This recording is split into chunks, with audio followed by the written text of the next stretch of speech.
دغه یعلا بن مرث ثقفي فرمایي چې بیا موږ مخې ته روانو حتی نزلنا منزلا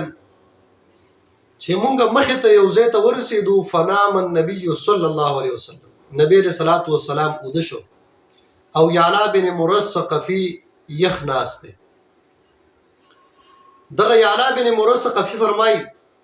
فجاءت شجرة تشق الارض حتى غشيته یو ونه دا ګورم ورته هغه ونه را روانه شوه ځمکه یې وڅیرله وراله د نبي علیه صلات وسلام خواته په نبي علیه صلات وسلام باندې داسې راښکته شوله او بیا پاڅېده او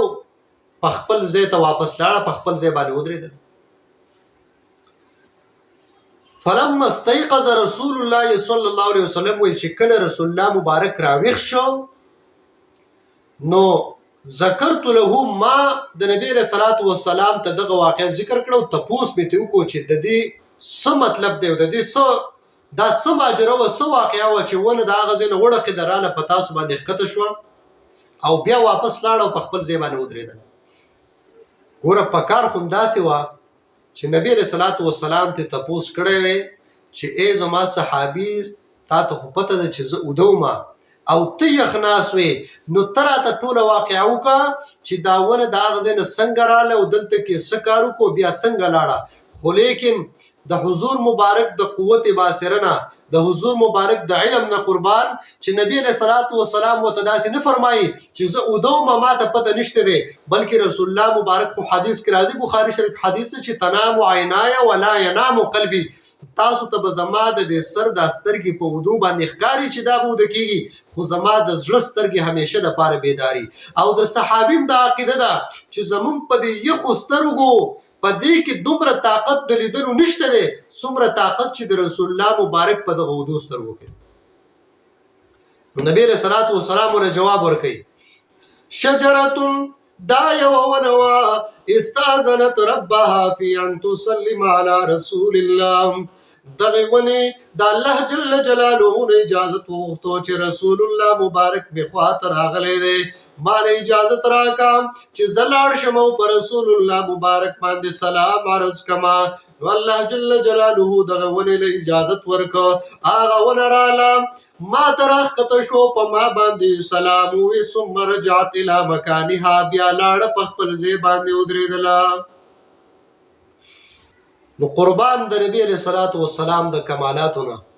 او د نبی علیہ الصلوۃ والسلام دغه عظیم هستی دی بمثله معجزات او بمثله کمالاتونه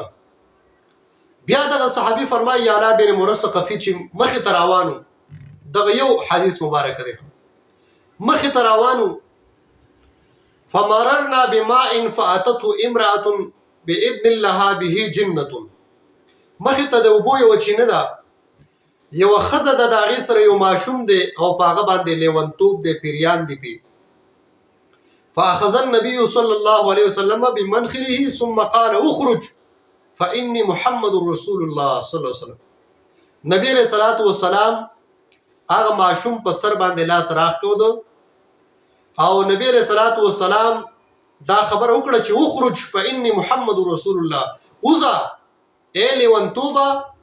پد باندې چې څومره اثرات اوزا زد الله جل جلاله رسول محمد رسول الله صلی الله علیه وسلم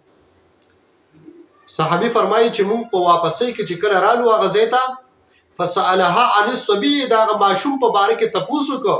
فقالت والذي بعثك بالحق هغه مور وی چې زما د قسمی په هغه ذات باندې چې ته په حق باندې را لګلې ما راينا منه ريبا بعدك چې کوم وخت کې تاسو په د باندې لاس راخکو دیو او تاسو د دنه هغه جنت هغه لیونتوب د دنه لړکړې دی داغې نورستو په د باندې مونږ معمولی غونډه اثر بیان نه لیدل نو د نبی علیہ الصلوۃ والسلام دغه خسته کمالات معجزات تاسو اوریدو الله جل جلاله دې زموږ استاد د نبی علیہ الصلوۃ والسلام سره د ژوند مینا